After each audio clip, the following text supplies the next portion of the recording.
Welcome. Today we are going to look at modifying an assignment in Canvas so that we can allow students with disabilities to have extra time on their assignments.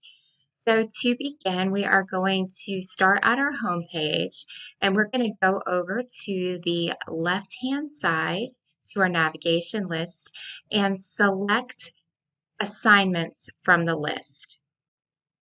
Next, we're going to select the assignment we want to modify. So we're going to click on the essay assignment and modify that. We're going to go to the top right-hand corner and click on Edit. And this is going to allow us to edit the essay to allow for special conditions for certain people.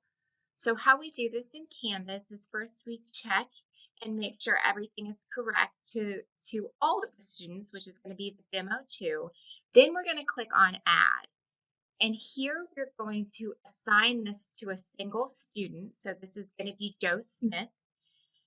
And then we are going to modify his due date from what the other students have. So we're going to allow Joe Smith to have his date extended to April 12th. We're going to allow the end date to be April 12th as well. And then we're going to go ahead and click Save in the bottom right-hand corner if we scroll down. And this is going to save the modifications. And here under the assignment details, we can see where the special modifications for Joe have been made and his assignment is due a week later.